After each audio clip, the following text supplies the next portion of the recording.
Shalom, shalom, Israel. First off, giving all praise to the Most High and to His Son, Yahushua. With battle axes of the Most High, here to bring another Sabbath class. Today's class is grace, the most misinterpreted word in the Bible.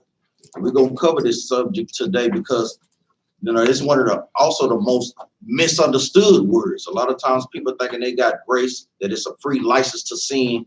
But when you go through the scriptures, guess what? The Most High gives us that understanding that that is not so. Like even Captain Maccabee said, even when we in the word, you know that you have a grace period. So that don't mean that you can't not pay your bill.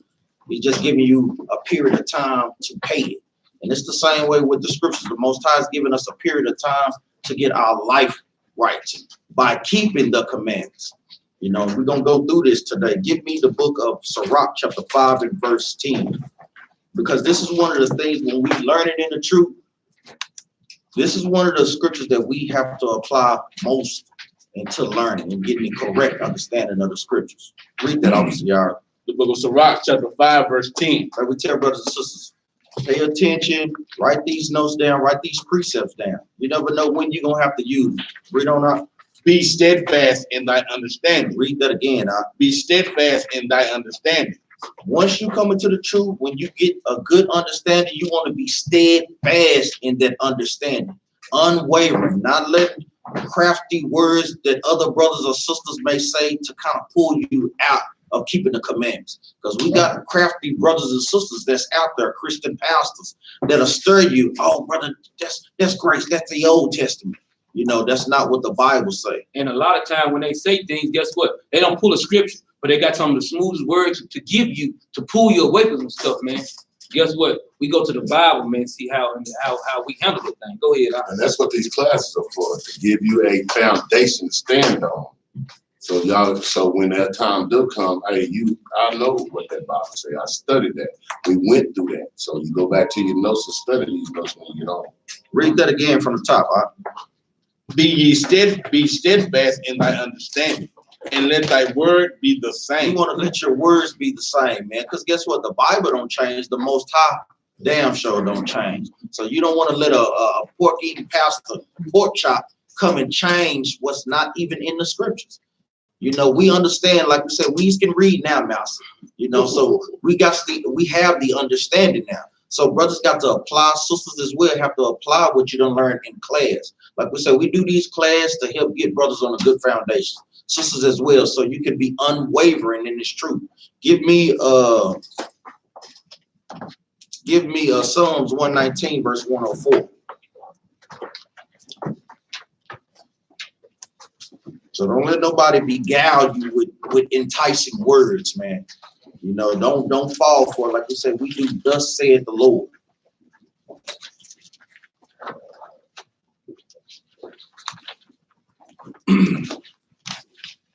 The book of Psalms, chapter 119, verse 4. Thou hast commanded us to keep thy precepts diligently. Who? Read that again out. Thou hast commanded us to keep thy precepts diligently. Psalms 119, verse 104. That is. It really is. It's in the spirit. Psalms 119, verse 104. Through thy precepts I get understanding. Read that again. Through thy precepts I get understanding. Precept are laws, but like when we go to Isaiah 28, a line is a verse. So precept must be upon precept, man, line upon line. You got to take a little bit from the Old Testament to understand from the New, and vice versa. Because a lot of what Paul was pulling, guess what, was from the Old Testament. Paul was not writing his own words, man. No matter what people say, man. A lot of these Paulian nights, man. Brothers got to be the whole Bible nights, man. They got to stop this, man. Read that again from the top. Through thy precepts I get understanding. That's the only way we're going to get understanding. Precept upon precept. Also by keeping the commandments. That is the only way, people. Read on. Therefore, I hate every false way. So guess what? You'll be able to identify when somebody is going falsely or teaching you something falsely. We hate all false ways, and grace is one of the most false ways that people try to beguile people in this truth, man. Thinking that you can have grace without keeping the commandments, that's impossible, man. And another thing he had pointed out, when about the precepts have to be lined up. That's rightfully dividing the word that it tells you. Not how pastor them be. I saw over there. You got to rightfully divide the word. They just try to make something fit to make that. I'm like, wait a minute. That don't go with that. That's right. But they do that. The thing about it is these precepts go with this other part. He didn't write us this book in verbatim, just straight down the line and hey, that's it. Otherwise, like I said, this book wouldn't have never existed if it was just straight plain forward. Stay at 119. Drop down to verse 110. Verse 110. The wicked have laid a snare for me, yet I erred not from thy precept. Because guess what? Once you, because the wicked sometimes will lay a snare for you, man. But guess what? When you lean on these precepts, when you lean on this Bible, guess what? The snare, guess what? Won't let you waver from the God's law, statutes, and commandments. That's right. And that we under grace. That's the snare. Yeah. That he go finna go into that, but that is one of the snares that they done put up on you. So you think you can do what you want to do. Give me the book of Sirach, chapter 16 and verse 25. Because like the brothers is bragging out, man, these are snares that trap our people. A snare is a trap, man. And when pastors is giving their understanding of grace, guess what? That is a trap to our people. Because it keeps our people in sin. Sirach, chapter 16 and verse 25. Sirach, chapter 16, verse 25. I will shoot forth doctrine and weight. Guess what? The Most High God shows us doctrine and weight. The doctrine is this Bible. He shows us it in weight. That is a lot. Read on up. I will shoot forth doctrine in weight and declare his knowledge exactly. Because guess what? The Most High's doctrine carries weight. The things that pastors out here in these Christian and Baptist church, they words, they understanding of the Bible, it holds no weight at all. None at all. Read that last part again. And declare his knowledge exactly. And guess what? The understanding of this Bible, when you're doing the stipulations to get the understanding, guess what? He's going to declare this knowledge exactly. You ain't going to have to wonder. You ain't going to have to guess at it, man. Guess what? A lot of times these scriptures are verbatim. Let me get some on it. He said, I will show forth doctrine and weight. 1 Samuel 2 and 3 right quick. 1 Samuel 2 and 3. Oh, y'all precepts, man. The book of 1 Samuel, chapter 2, verse 3. Talk no more so exceeding proud. Because guess what, man? We don't want to hear no exceedingly proud words, man. Even out of our own mouth or for anybody else. We don't know. Let not arrogancy come out of your mouth. Because a lot of people is arrogant. They think they think you don't really know the scripture. And they think they can just say anything to you, man. Don't let the arrogance, man, come out their mouth. So if they say something, line it up with the Bible, man. We don't know. For the Lord is a God of knowledge. He is a God of knowledge, man. He got wisdom of everything. He made everything. We don't know. And by him actions are weighed. That's what he weighing, man. Your action. Because guess what? People can say anything. Guess what? I'm led by the fruits of the Spirit, but your action don't say none of it. That's exactly right. And we're going to go ahead and get on to the bulk of the class. Give me Titus. So we ain't going to play with it. Give me Titus chapter 2, verse 11. Because this is one of the precepts, like we say, this is what describes or defines what grace is. You know, this is a lot of for you brothers that's out there that be coming up, teaching out there on the streets. You want to home in on these precepts, man, and know how to break it down precisely, you know, efficiently, man. So we can't have them stumbling at nothing. Also for the sisters as well, too, because a lot of times pastors going to try to beguile the sisters because they know that they are the weaker vessel. But guess what? The sisters in here don't have some understanding. Read this out. The book of Titus, chapter 2, verse 11. For the grace of God that brings salvation hath appeared to all men. Now, a lot of times people hear that all men and they think that they got brothers, man. But that's not the case, man. Jump up to verse 1. Titus, chapter 1, verse 1. Paul, a servant of God, and an apostle of Jesus Christ, according to the faith of God's elect. According to who? According to the faith of God's elect. Now, who is the elect of the Most High God? Brother Ash. Israel. What precept? Remember when we always ask the question, I always answer with the precept, man. Psalm 149. That's the saints. What you got, Brother Shana? Isaiah.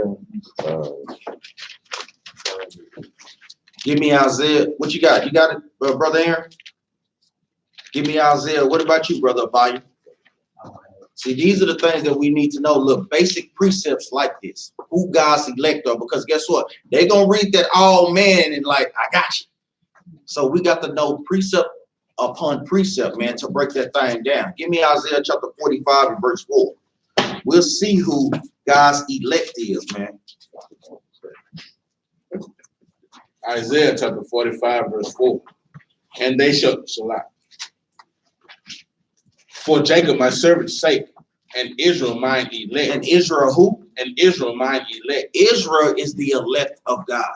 That's what Titus is going into, according to God's elect. Read on now. I have even called thee by my name. Read on now. I have surnamed thee, though thou hast not known me. Though we don't want to keep God's commandments, guess what? We still are his chosen people, man. But guess what? He's weeding out these people. That's what those nuclear bombs are for, man. Let's go back. So even when we read Titus chapter 1, verse 1, we know the elect is the Israelites. So the whole context is talking about Israel. The all men is Israel. Read that from the top again. Titus 1 and 1. Titus 1 and 1.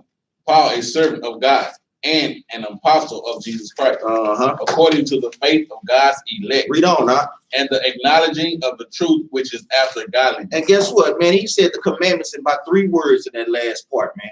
We know that the truth is the keeping of God's commandments, and godliness is keeping God's commandments, man. So guess what? Paul was not writing nothing outside of his own understanding, man.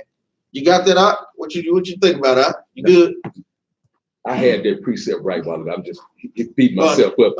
Like we say, repetition is the key to everything, man.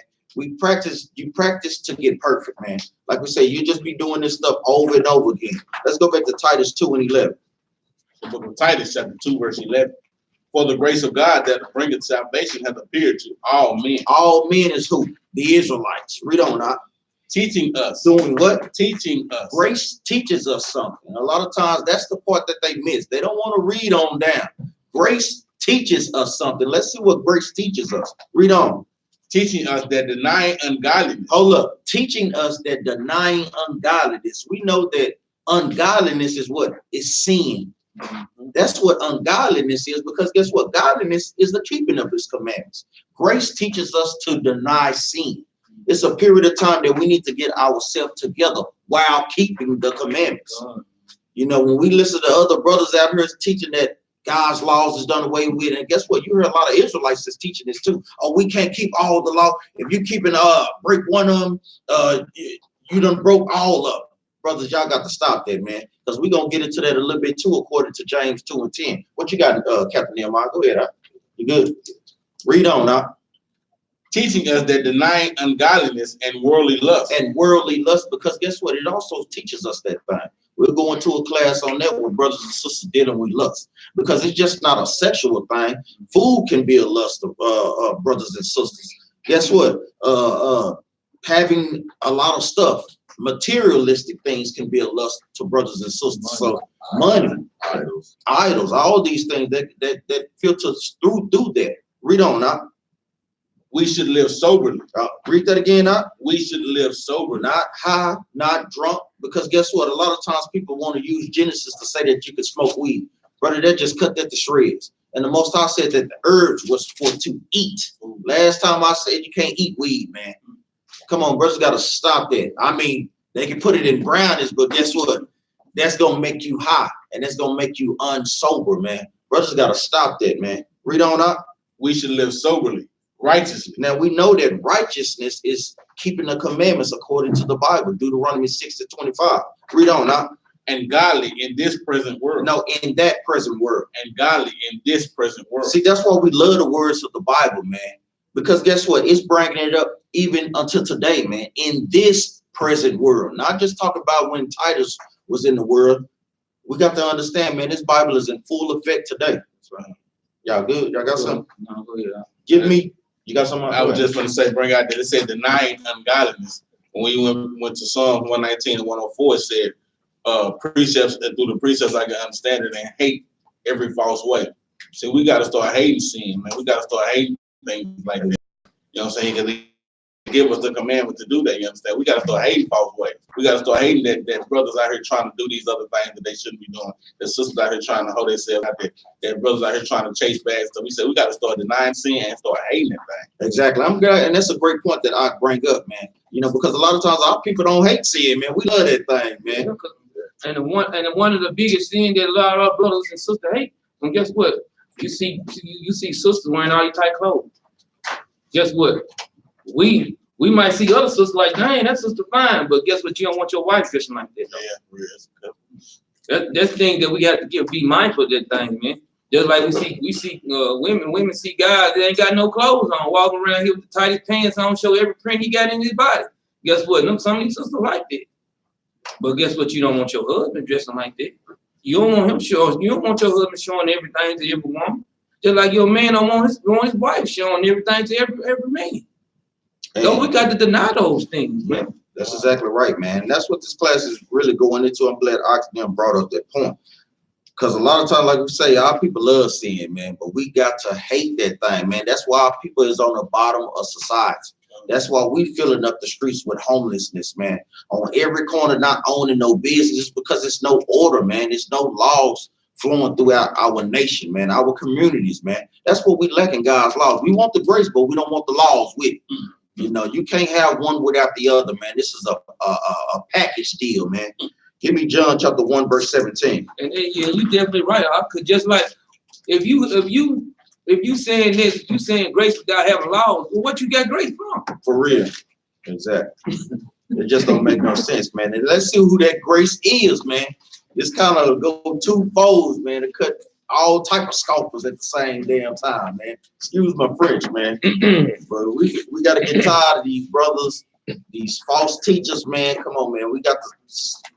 Brothers got to stop trying to be deep, man, and just do what is commanded of you, man. Be deep dumb. That's exactly right, man. You know, that's our favorite word, man. Brothers want to be deep, and you deep dummies, man. Read this, St. John chapter 1, verse 17. For the law was given by Moses. The law was given by Moses, like we said. Adam had the laws from the beginning of time, but it was reintroduced to us as a nation by Moses. These are not Moses' laws. Guess what? These are the Most High God's laws, man. We got to understand that, man. He just reintroduced it back to us when we was coming up out of Egypt to do what? To bring us order. Read on now. For the law was given by Moses, but grace and truth came by Jesus Christ. I want you to read that last part again. But grace and what? But grace and truth came from Yahweh. Now, when Christians reading this up in church, they think they're just talking about grace. But what is truth according to the Bible? You should know that one, Brother Shania. What's that? The commandments. That's the commandment. What precept is? Psalm 119 and 142. That's right. Grace and truth. Guess what? A time to get ourselves right, coupled with the laws, came by Christ. Because like we say, it was sins that you could not be atoned for in the Old Testament. You couldn't get grace for that. Just like being a homosexual, Yeah. Committing adultery. Being in idolatry. That's right. You know, that's why, guess what? The Most High had Christ come back because the northern to bring them back, because the whole tribe was going off into idolatry. According to the scripture, the whole tribe should have been wiped off the face of the map. But he used Christ to bring them back into the fold to give them that grace period to get themselves right. You got something, Captain Nehemiah? I'm working on something. All right. Read them from the top again. St. John chapter 1, verse 17. For the law was given by Moses, but grace and truth came by Jesus Christ. Came by Christ, man. So when brothers saying that they not gonna heed to Christ, guess what, man? You ain't got no grace, man. Exactly. You don't have grace, man. Guess what? You're gonna be judged by all the law, man. That's what that's going into when you read James chapter 2, verse 10. You'll be a debtor to the whole law, man. That means you have to sacrifice. Go get you some 2 turtle doves, Right. man. Go get you some lambs, some e-ox, all these things, man. I want to see you sacrifice that thing for the sins that you have committed. So the brothers who don't believe in Christ should be sacrificed right now, right? Exactly. And if they break God's laws, whatever punishment is according to that law, they should get, right? That's exactly right. Because some brothers don't want grace. Mm-hmm. And they only come through Yahweh. Only. So I don't know how they think this thing works.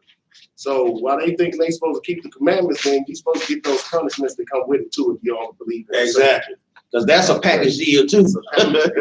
Brothers want to separate the packages. No, you got to take it all in, man. Most High's not doing it halfway in, halfway out. No. You want to drink of that cup? Guess what? He gonna make you drink all of that cup, man. And see, sometimes, people thinking just because the Lord don't get them right then, that the Lord's not going to get them, man. Give me Ecclesiastes right quick, chapter 8, verse 11.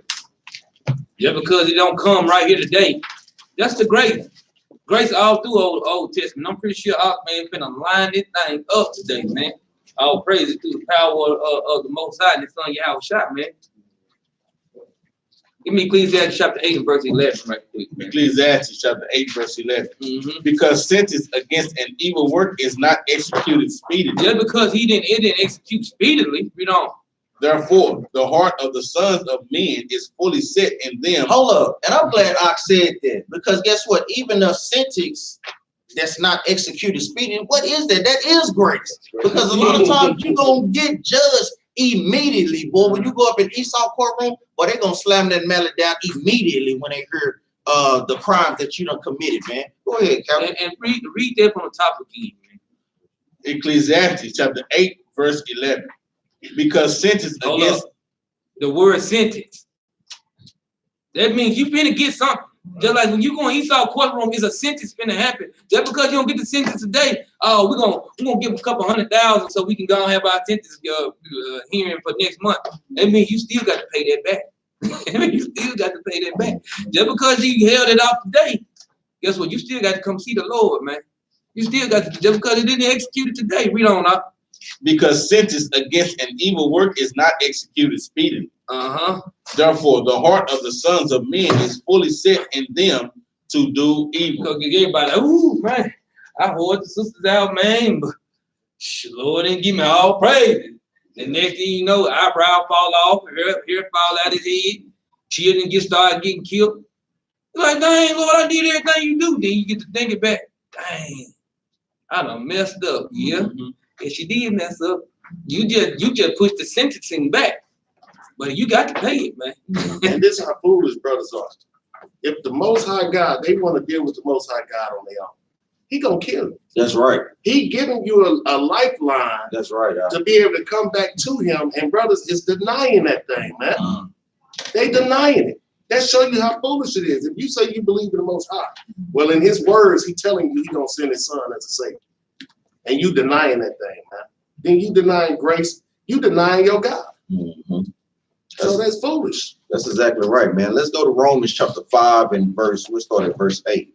Because Romans is a heavy chapter. I mean, a heavy book, Paul was going through and ripping a lot of that to shreds, man.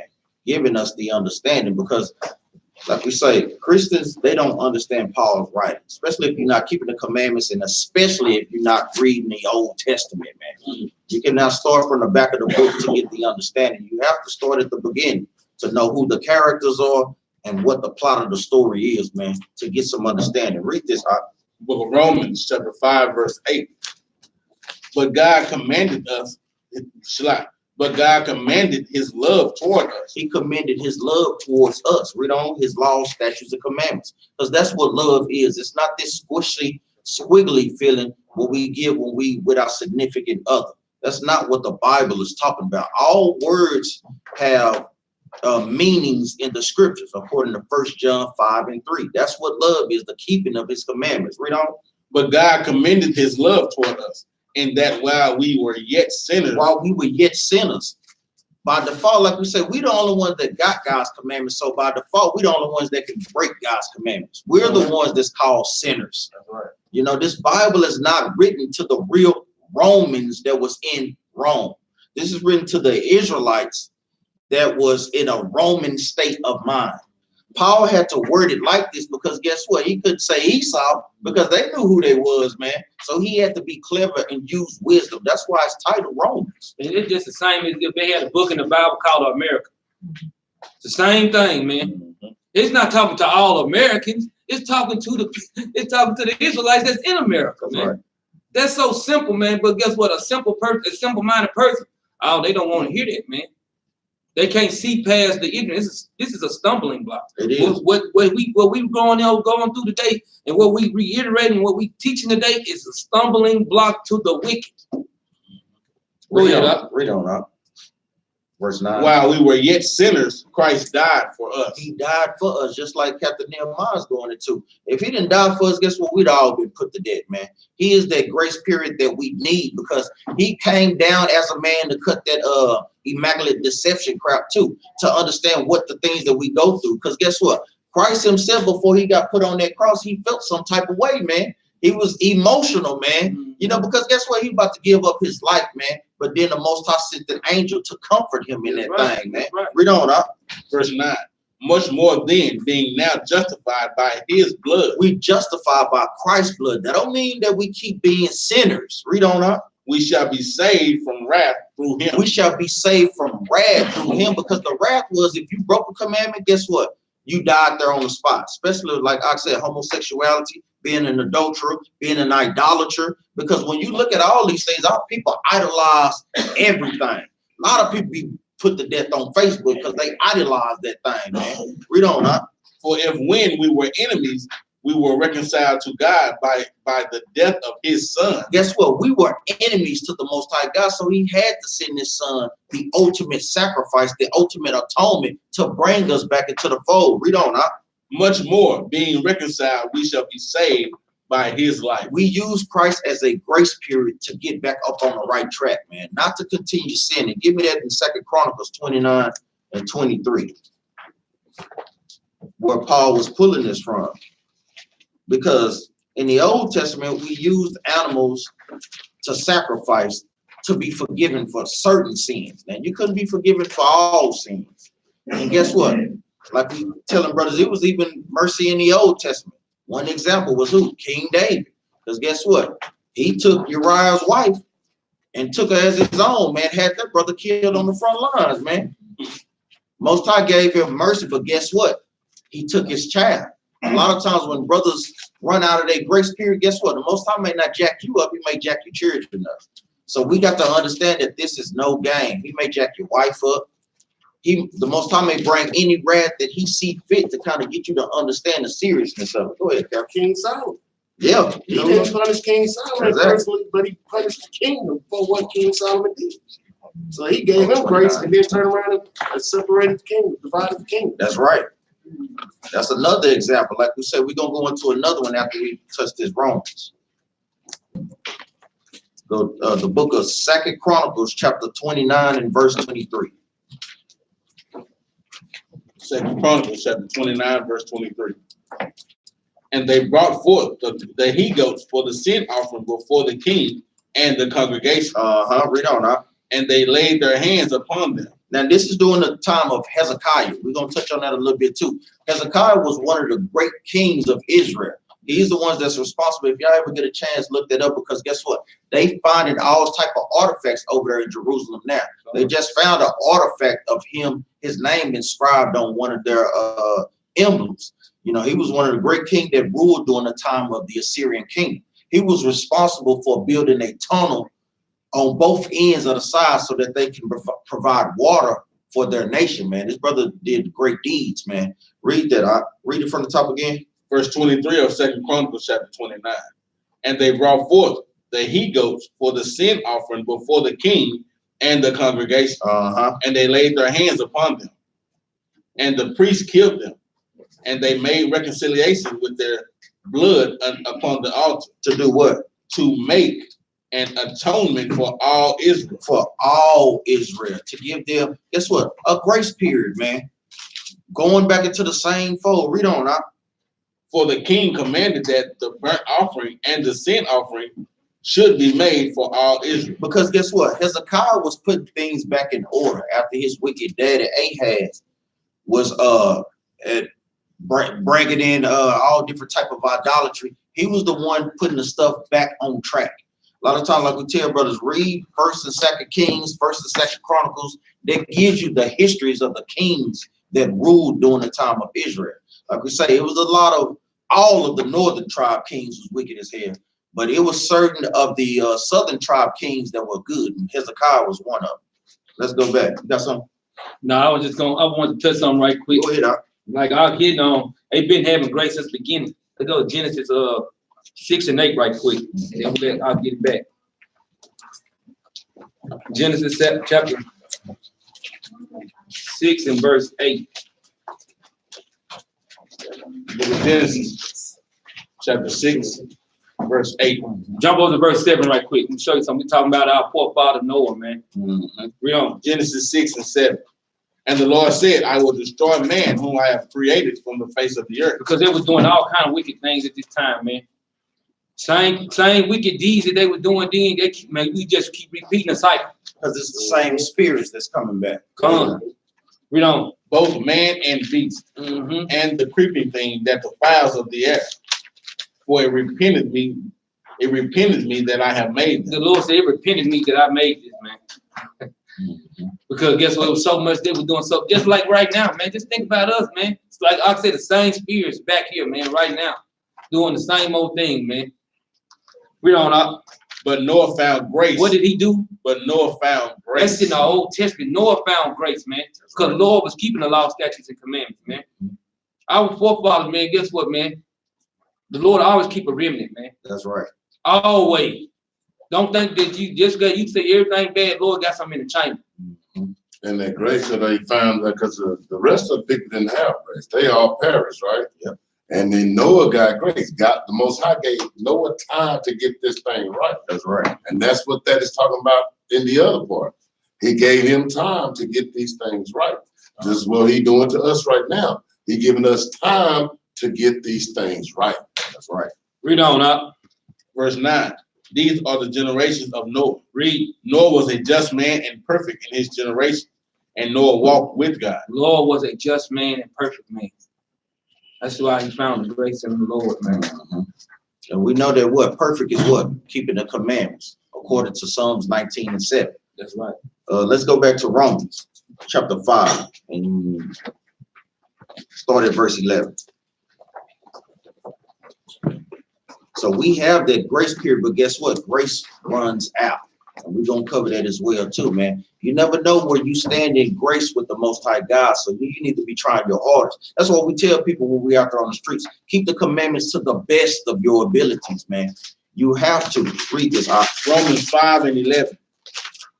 And not only so, but we also joy in God through our Lord Jesus Christ, by whom we have now received the atonement. Guess what? We don't see grace from the Most High God through Christ, man. We have a chance to get it right, like all the captains is bringing out. Read on up. Verse 12. Wherefore, as by one man's sin entered into the world, and death by sin. Because guess what? Through Adam, sin came into the world, man. Because guess what? He was the head over Eve. Most High ain't gonna go to Eve, even though he checked her, but guess what? He gonna go to that head, man. Just like brothers in here. Most High gonna go to us, man, because it's our job to put our houses in order. Read on up. Wherefore, as by one man's sin entered into the world, and death by sin. And death by sin, because guess what? The wages of sin is what? Is death. Read on up. And so death passed upon all men, for that all have sinned. So death came into the world through Adam, all the way down, and guess what? It got more and more wicked than ever, man. So the Most High had to bring something, because guess what? He'd been to kill us all over and over again, man. We had to have a grace period, man. Read on up. Verse 13. For until the law sin was in the world. For until the law sin was in the world, man. The law helps to put brakes on sin, man. So when people are saying that the laws are done away with, that's what they telling you, that they want sin to reign, man. Because without the law, guess what? Sin is going to be everywhere, man. It will be no order nowhere, man. And the Most High is all about order, man. We have to get that in our heads. Read on up. Hold on one second. Everybody's grace period is not the same. That's right. Because, I mean, if you, right now, everybody's under grace. We got grace right now. We all here. We all can see. We all living and breathing. But your grace period could be gone tomorrow. That's why it's very important to get these things immediately done. It's not taking your time, because you never know when you checking out of here or when your calendar going to be put out. Matter of fact, now go ahead. I mean, there's people right now who thought, see, we looking at grace on there. A lot of people looking, oh, I got time. And they looking way when Yahushua returning, and you might not be here to see that. So Exactly. your grace period might end up in the next 5 minutes. Who knows? That's why you need to get your mindset on getting this thing done immediately. Matter of fact, like I said, let's prove it. Let's go get that, because that's one of the scriptures we're gonna go to. Give me Ephesians chapter 4, verse 7. Because like I is bringing it out, man, which is real heavy. We don't know when our grace period is running out, man. Like we say, the Most High esteemed David higher than other people. He esteemed Solomon higher than other people. The things that Solomon got away with don't mean that you can get away with, man. Like we tell brother, that what Moses did, they married an Ethiopian woman, brother. Are you Moses, bro? And not only that, Moses had no bloodline either. Yeah. And we ain't did none of the works that they did. We ain't did nothing King Solomon did for the nation. We ain't That's a did good nothing point, Moses too, did for the nation. For real. We trying to get in where we fit in. That's another good point, man. And they found grace. Remember, Lord, if you find grace upon me, then Yeah. we up here just sitting at the house eating Cheetos and talking about, Lord, if you find grace upon me, like you ain't did nothing for me. What I'm supposed to do for you? Exactly, man. That's just like that 1 Samuel 2 and 3. By he said, man, talk so more exceedingly proud. He said he got the way your action. That's right. And those actions are what? The commandments. Right. The Bible is all about commandments and sin. That's it, man. It's just a basic understanding, man. A lot of times people want to make it deeper than what it's apt to be. Read Ephesians chapter 4, verse 4 and 7 again. Ephesians chapter 4, verse 7. But unto every one of us is given grace, according to the measure of the gift of Christ. According to the measure. Our grace period is measured. Some brothers may be in higher standards with the Most High. Some sisters may be in higher standards, but we don't know. And that's the key right there to that fear, to get it right, man. Because guess what? Your grace period can be cut off after class, after work Monday. You just never know, man. So you always want to focus on the laws, statutes, and commandments. Always, man. We're not hearing that the laws is done away with. We're not hearing that at all.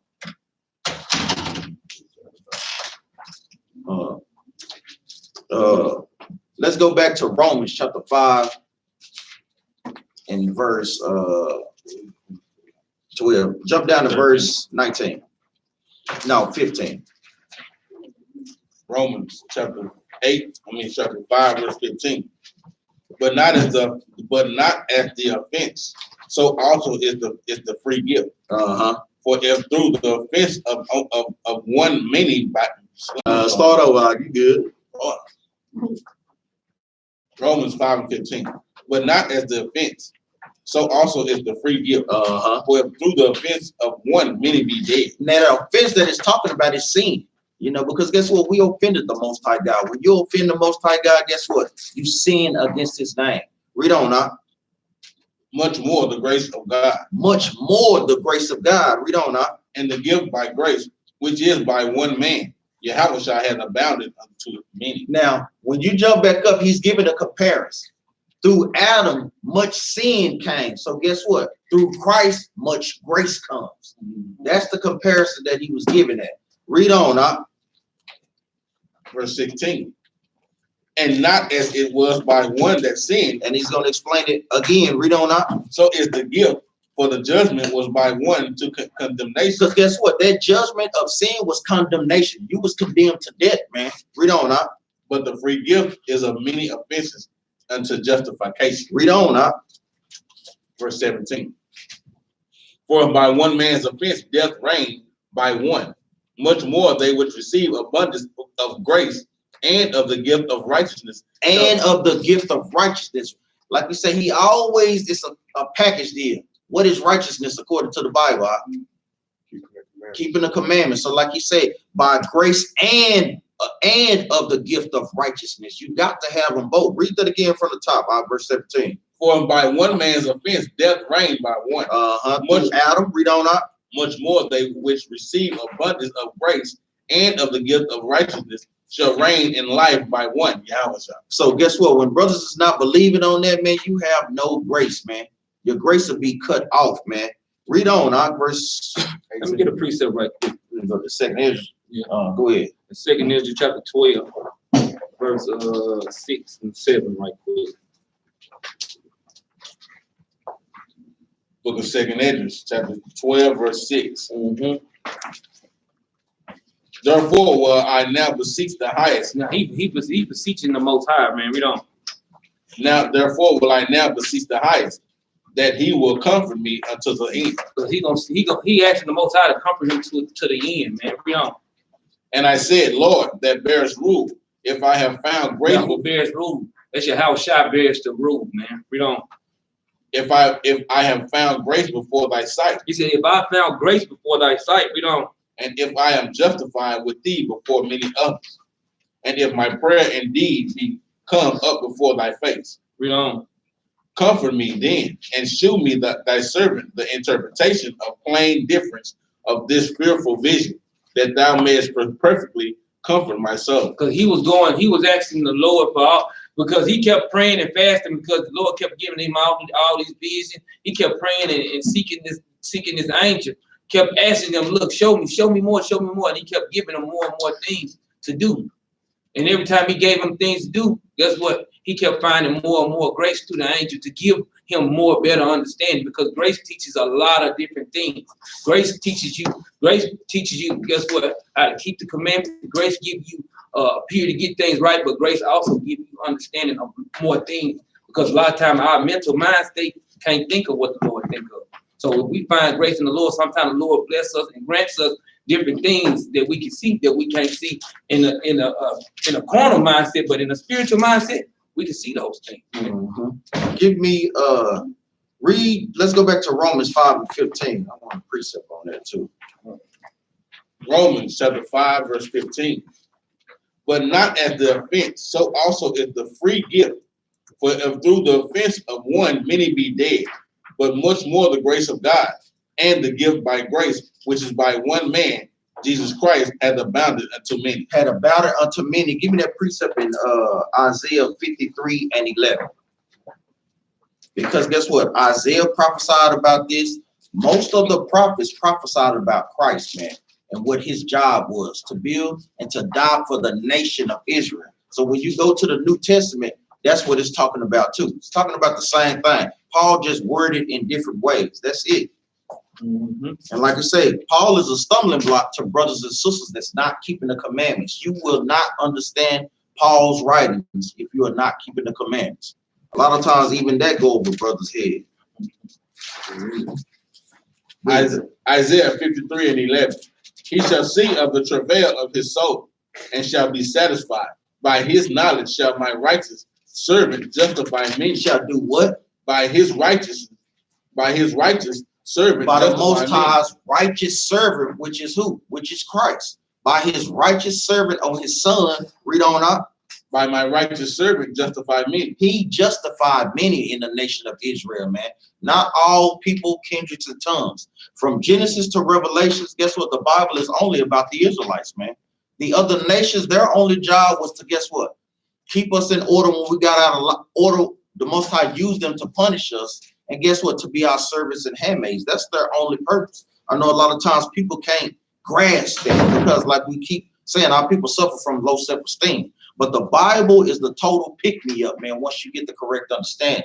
It puts self-esteem back into our nation, man. Read that again, verse 11. Verse 11, he shall see of the travail of his soul. Because in Isaiah 53, Isaiah is prophesying about Christ. This whole chapter, we just pulled in one precept out of verse 11. But when you jump up to verse 1, read that Isaiah 53 in the morning. Isaiah 53:1. Who has believed our report? And to whom is the arm of the Lord revealed? For he shall grow up before him as a tender plant, and as a root out of the dry ground. He has no form nor comeliness. And when we shall see him, there is no beauty that we should desire. Going to Christ, he just wasn't a super handsome man, like how some of the sisters think they're going to woo Christ with their looks. Man, Christ wasn't thinking about that, man. That's what the scriptures is letting us know. He wasn't no beautiful man. He was just a man, endowed with all power and knowledge, though. Don't get that twisted. Read on up. He is despised and rejected of men. He was despised and rejected of men. What men was he rejected of? The scribes and Sadducees. When you read the book of Luke, chapter 24 and verse 44, read on up. He is despised and rejected of men, a man of sorrow, A man of who? A man of sorrow. He was sorrow because guess what? He seen all the wickedness that was going around in this nation. He seen this nation oppressed. And guess what? He was trying to fix all that, bring the northern tribe back together again, man. Christ had a job to do just like we do today in the nation of Israel, man. A lot of our hearts were sorrow when we see the decayed state of our people, man. If brothers and sisters ain't feeling some type of way when they see our people out there, guess what? So you got to check your spirit, man. Read on, huh? A man of sorrow and acquainted with grief, and we hid as it were our faces from him. He was despised, and we esteemed him not. And we esteemed him not. We got to understand. Put yourself in Christ's position. A brother that did no sin, man, but yet he took on punishment of death, man. You know, we got to understand a lot of times, shoot, brothers ain't going for that, man. No, not me. Brothers ain't gonna take the rap for something that they know they ain't did. And think of what nation of people does that always fall on. Who fills up the prison systems? Like we said, with Trump trying to condemn that famous 6. You know, those brothers was found not guilty, but he's still trying to condemn the brothers, man. And from the beginning, we were the same nation of people. We don't want to take the blame for nothing. Just think about, we say this stuff all the time. Let's think about Adam. When Eve ate off the tree, then she gave it to Adam. Then that's what Adam turned around and told the Lord, man, that woman that you gave me that stuff. Yep. He didn't even want to take the blame. He tried to put it back on the Lord. No, that was the woman that you gave me, Lord. She made me eat that. That's right.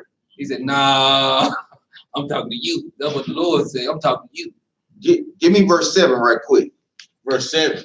He was oppressed and he was afflicted, yet he opened not his mouth. Through all that, Christ didn't say a word, man. He took the punishment, man, because he knew what his job was. Read on out.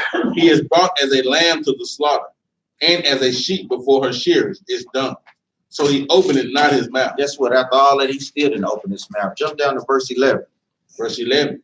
He shall see of the travail of his soul, and shall be satisfied by his knowledge. Shall my righteous servant justify many? And with his death, guess what? He was justified many in Israel. Read on now. For he shall bear their iniquities. And guess what? He bared our iniquities. Because guess what? Without Christ, we would all been put to death, man. Let's go back. Give me Romans 5 and jump down to verse 19. Verse 19, Romans chapter 5. For as by one man's disobedience, many were made sinners. So by the obedience of one shall many be made righteous. And now we made righteous if we keep the commandments, man. Read on, huh? Moreover, the law entered that the offense might abound. But where sin abounded, grace did much more abound. So where sin is, guess what? We have even more grace, man. But guess what? Grace has a time limit, man. It's not unlimited. That's the thing we got to keep stressing. And on verse 20 said, moreover, the law entered that the offense might be abound, but grace abound. But we're sin abound.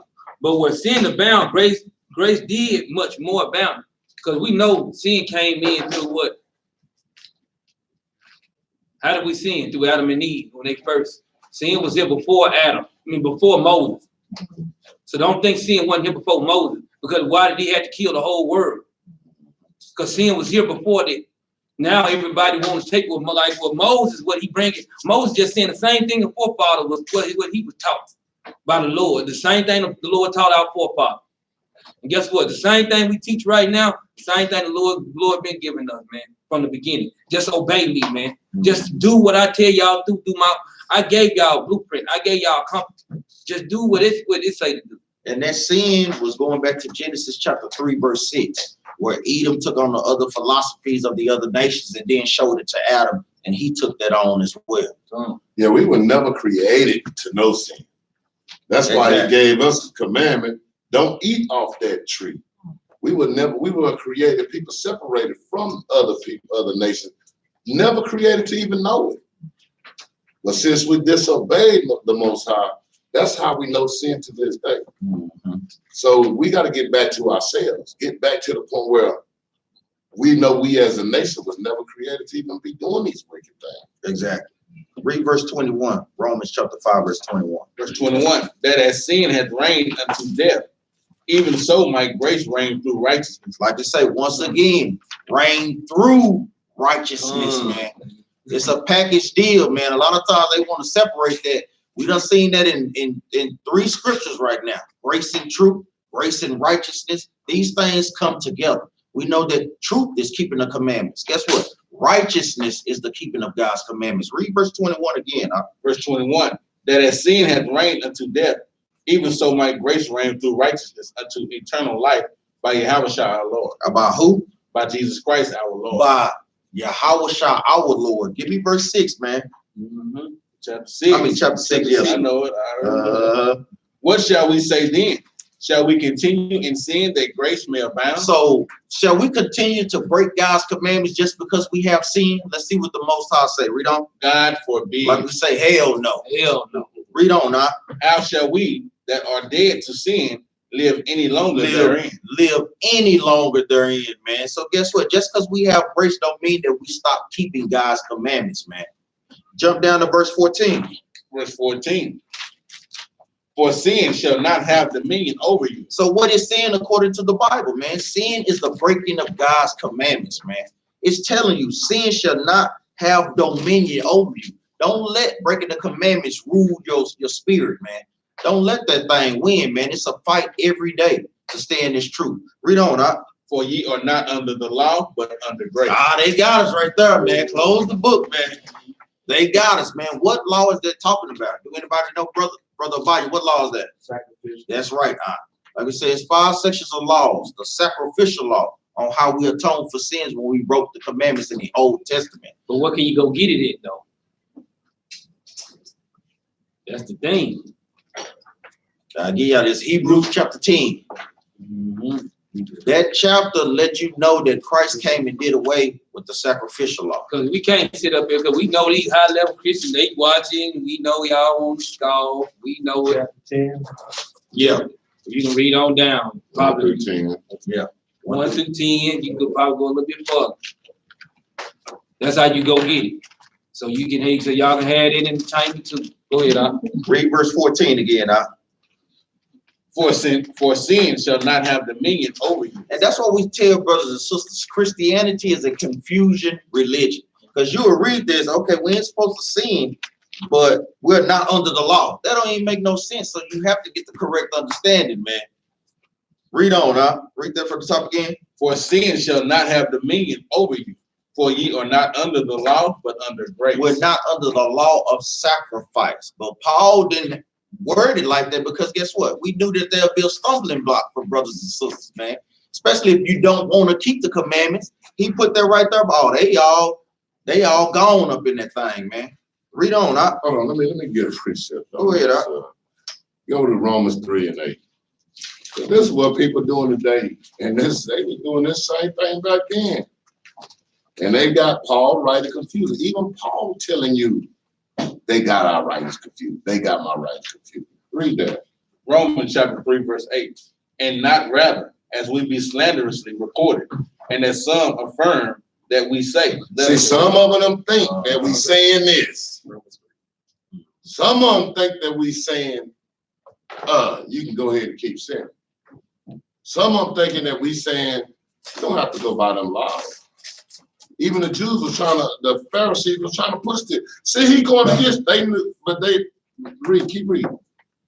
And not rather as we be slanderously reported, and as some affirm that we say, let us do evil. See, that's what they think that they saying. That's what some of these laws, reading Paul letter, they think that they saying. Let us do evil. We can go ahead and do evil. We good. We under grace.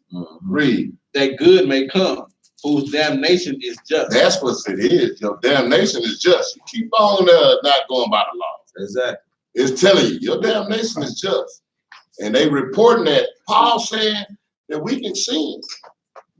Because even when we out there on the corner, we ask brothers and sisters, because we know where they're going. Oh, we're not under the law, we under grace. And then we ask, so sister, can I go out and murder instead? No. So what you saying, sister? What you saying, brother? Oh, what now, time. they don't know. They confused. That's what Christianity does to our people. That's what religion does to our people. When it's simple, we're not under the sacrificial law. All the other laws we have to do. Jump down to verse 19 on Romans 3. Go ahead. The book of 1 Samuel, chapter 15, and verse 22. And Samuel said, Has the Lord as great delight in burnt offerings and sacrifices as in obeying the voice of the Lord? That's right. Behold, to obey is better than sacrifice. Read that again. To obey is better than To sacrifice. listen to the Most High and apply the commandments, guess what? That's better than you giving up offerings and sacrifice. Most High wants you to keep the commandments, man. Read that again from the top. What scripture is that? Look at 1 Samuel chapter 15 and verse 22. Man, y'all take that one down because the Most High, if you keeping the commandments, guess what? You don't even need grace, man. Keep the commandments, man. Now we know we need grace to do the things that, like we say, with the mixed fabrics and such. And a lot of times people are trying to bring that in because we don't really know what they have. It could say linen and cotton on the tag, but they probably put some linen in there on the slide. That's where that grace comes into play. But guess what? You always have to keep the commandments, man. Yeah, just like I seen, just like when they said, well, y'all ain't keeping all the commandments. Okay, we actually, brothers and sisters, just simple. It's simple commandments. Like when a woman come up on her cycle, guess what? Everything she touch, you supposed to throw it away.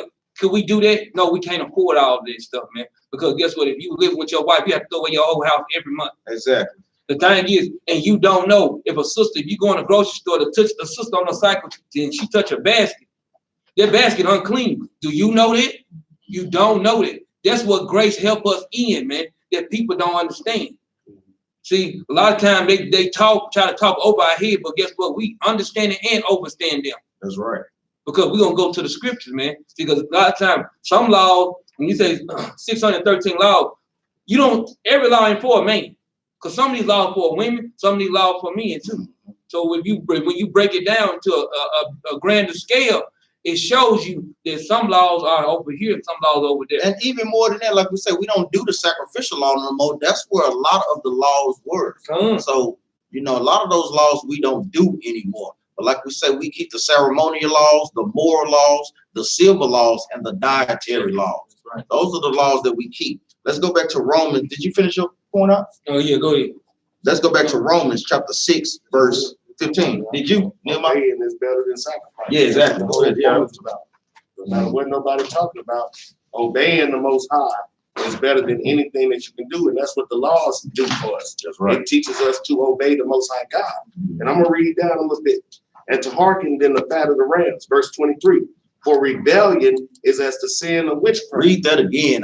For rebellion is as the sin of witchcraft. Hey, rebellion, brothers and sisters, when you rebelling in this truth, guess what? The Most High consider that witchcraft. Mm-hmm. That's a heavy scripture. I love that scripture. Read that one more time. Let's let it sink in, man. For rebellion is as the sin of witchcraft. Now, who is the most rebellious, hard-headed nation on the face of the planet, man? The Israelites. The Israelites, man.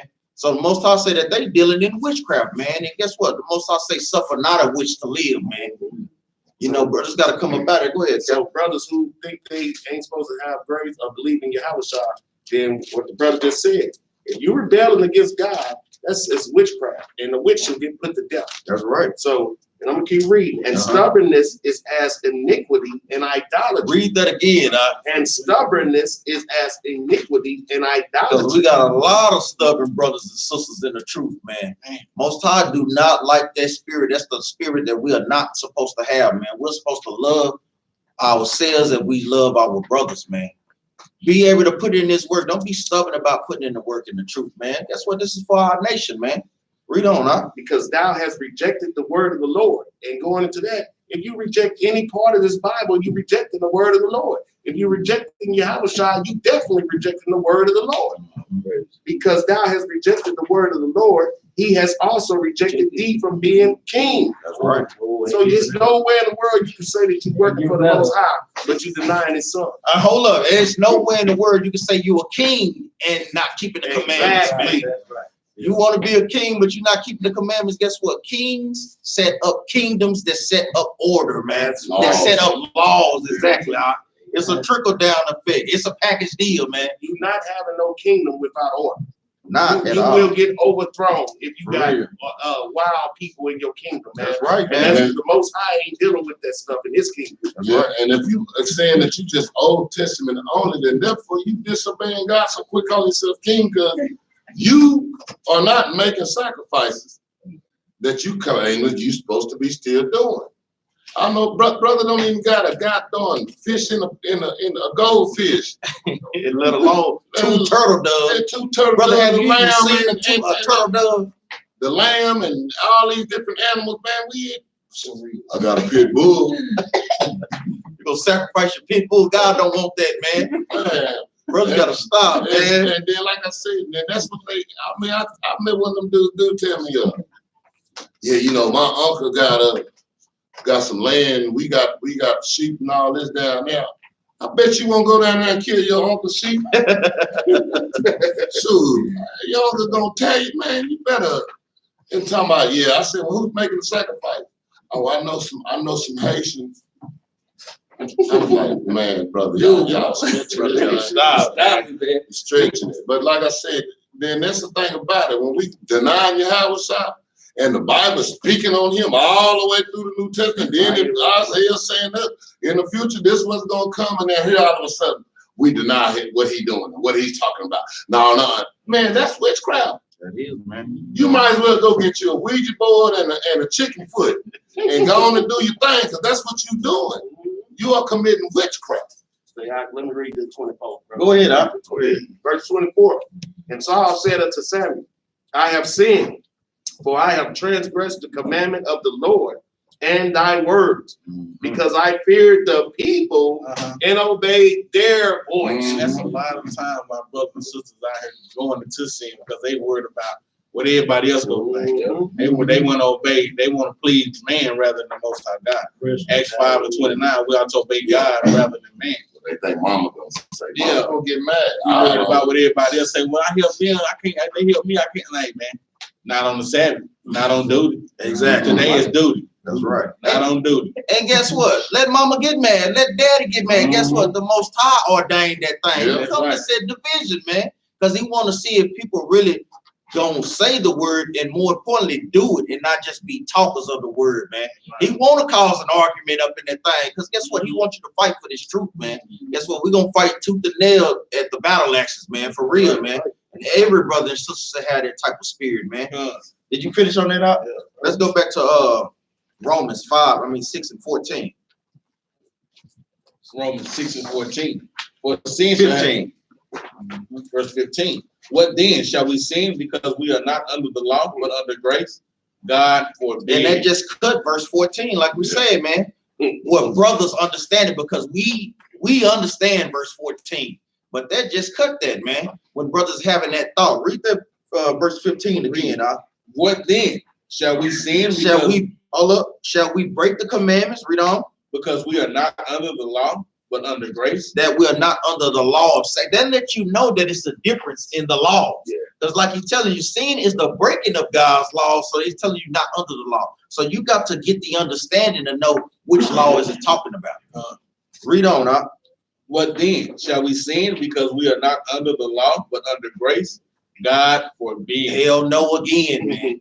You cannot break God's laws just because we have a grace period to get it right, man. Jump over to chapter 7, man. 7 and 7. Romans 7 and 7. What shall we say then?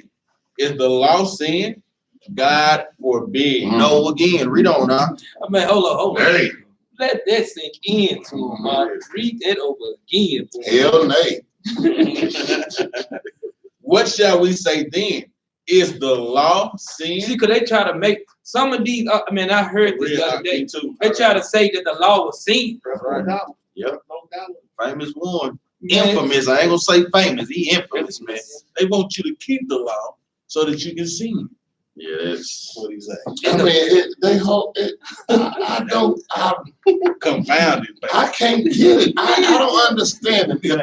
If sin is breaking God's law is done away with.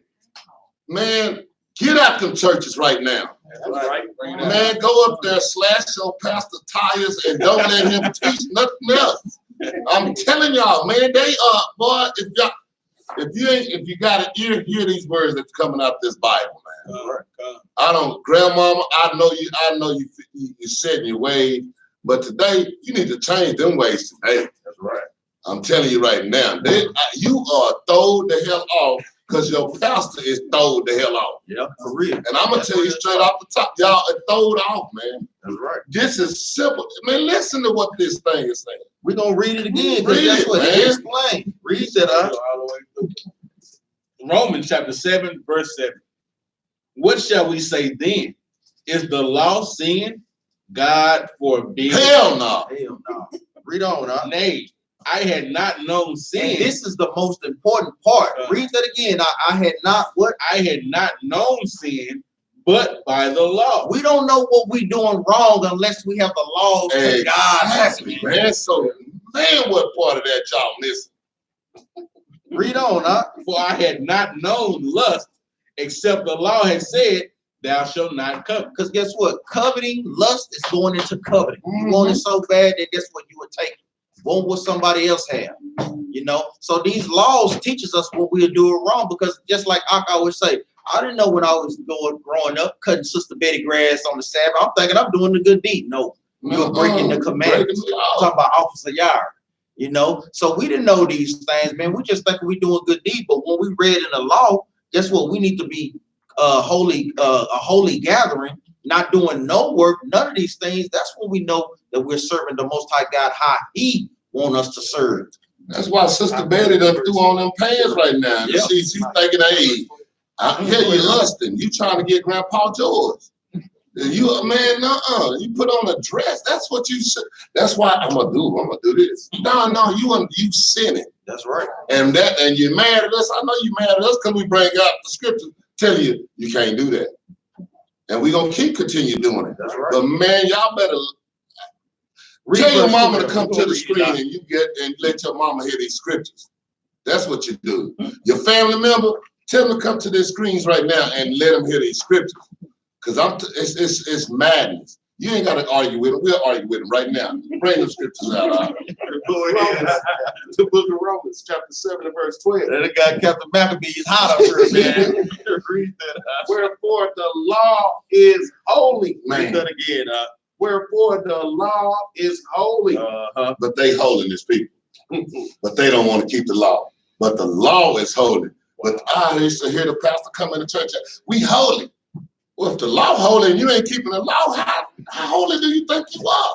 Exactly. And Man, Read it again. make from the no top, sense nowhere. wherefore the law is holy, and the commandment holy, and just, and good. So guess what? Why would you not want to do something that's good, man? Mm-hmm. Like we tell brothers, even just the common sense, man. Not want to do what God wants you to do, but then you want your children to do what you tell them to do. Yeah. And read that again. I'm going to show you something. The Most High did this because people do this right here. They separate the commandment from the law. That's right. And the laws from the commandments, they ain't all good. But this what said, read that again. Most High know what he's doing when he read. Wherefore the law is holy. The law is holy. And the commandment holy. And the commandment. Just in case you separate this, he's gonna break it down for you, both of them. So if he's saying we just go by the 10 commandments, well, that and the laws too. It's telling you, go ahead. And just and good. They both, all of it. So if you try to separate the laws from the commandments, it's saying both of them just and good. And both of them holy. And both, exactly. And the precept that back that up is in 2 Kings chapter 17 and verse 37. That's a precept to go with that. So if they can't get out of keeping the laws, Quote that scripture statutes, again. and commandments. The book of 2 Kings, chapter 17 and verse 37. I'm gonna read it. And the statutes, and the ordinances, and the law, and the commandment which he wrote for you, ye shall observe to do forevermore. All of that. It ain't no separate. Well, you know the commandment. Look, all of it. All of it you need to be doing. Because like we say, the statutes come into place where it was a disagreement where when brothers once you married, they was going about the commandments, trying to do it their own way instead of going according to the law. So the Most High would use Moses to bring in different type of statutes. Like you have to marry or try the sister before you marry and all this and that. when you read in Exodus and the book of Deuteronomy. That's explaining the law. That's what the statutes are. It's explaining what's going on in the law. That's what Yahushua brought back a lot of statutes, because a lot of times they had gone so long they got out of order looking at the commandments, but they didn't know the statutes of the commandments. That's why he was going back. Look, this is how they're done. He was correcting the thing that they got wrong about Moses. And they started adding their traditions. Yes, and he was given the correct statutes of these laws. And that's why you say, they said this, but this is what the statute is on that, the real one. Now, y'all done got so far away from it, you don't know it no more. So I come back to give you these statutes on these laws and show you the way they were supposed to, where they was used back when they came out. Now we finna get into an example of grace. Give me 2nd Chronicles chapter 33. We'll read about one of our brothers, man. Brother Manasseh. This is not the Manasseh that was the father of 12 tribes, because obviously it's in the book of Kings. They started the tribes. This Manasseh is the son of King Hezekiah. This is the book of 2nd Chronicles chapter 31 and verse 1.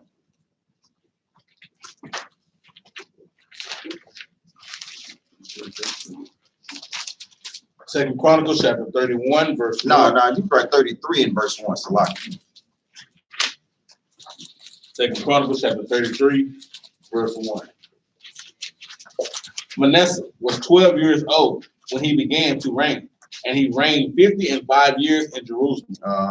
But did that which was evil in the sight of the Lord, like unto the abominations of the heathen. So guess what? He started going off, man. One of the kings of the southern tribe, man, going off, man. Hey. After he just had a righteous father, man. And the thing is, like certain names, like his name was Manasseh. Like, guess what? We use our forefathers' name, so that's why he was given that name, because our forefathers. Go ahead, Read on. Verse 2 again. But did that which was evil in the sight of the Lord, like unto the abominations of the heathen, whom the Lord had cast out before the children of Israel. Let's see what he did. What abominations? Read on. For he built again the high places which Hezekiah his father had broken down. So guess what? Hezekiah went throughout all Jerusalem, was breaking down all the groves and those idols. But guess what? This wicked, hard-headed Negro went and built them back up, man. Being wicked, man. Read on, For he built again the high places which Hezekiah his father had broken down. And he reared up altars of Balaam, and made Balaam. The devil. Read on, Right. And made groves and worshiped all the host of heaven and served them. Those groves, what I'm gonna give it to y'all. Those groves, y'all remember a grove is what they used to cut out of a tree stump. They used to be the pulpit to have churches before they built over churches. A lot of times they would have little idols carved in them. So that's what groves is going into. Go ahead, And then that's what we dealing with. Y'all see how hard-headed, stiff-necked we are? Because his father was a king and reigned, and the Most High is good with him throughout his kingdom at the time he reigned. And here his son is coming all of a sudden. How do you think you became king? You became king because of doing what the Most High gave us to do. And that's how his father had king, gave him the kingship. But at the same time, how stiff-necked and hard-headed we was, even as kings we were. So just because people claim they're king don't mean though they ain't stiff-necked and hard-headed. That's right. Got a whole lot of kings running around here stiff-necked and hard-headed. That's right. Read on, Verse 4. Also he built altars in the house of the Lord. Wherefore, whereof the Lord had said in Jerusalem, shall my name be forever. So guess what? He even brought groves and stuff in the temple, man. And the temple, man, was Solomon built, man. I'm talking about this thing was decked out, and you would come and desecrate it with all types of abominations of the heathen. It's just wicked, man. Read on, Verse 5. And he built altars for all the host of heaven. Man, building stuff to the stars, to the moon, the sun. Read on, In the two courts of the house of the Lord. Read on, And he caused his children to pass through the fire. Read that again, And he caused his children to pass through the fire. Anybody know what that's going into? What is that going into? That's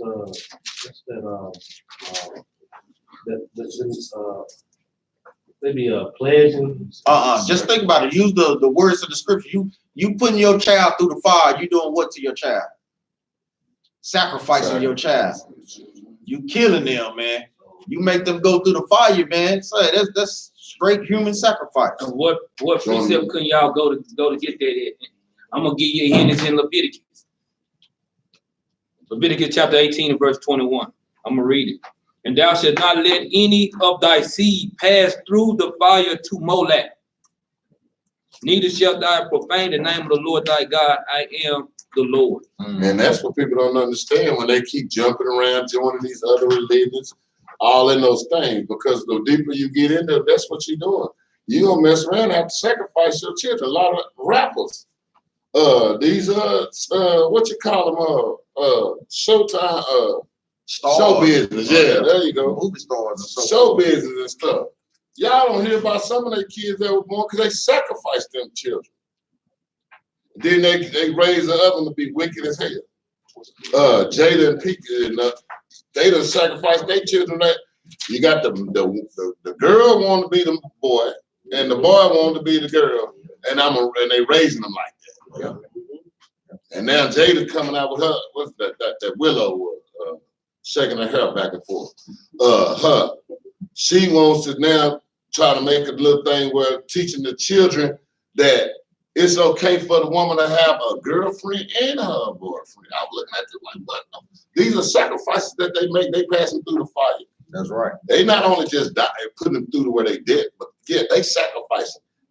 You gonna do the devil's work because what they doing to their kids. And that's what it's talking about all the time. Read verse 7. Verse 7.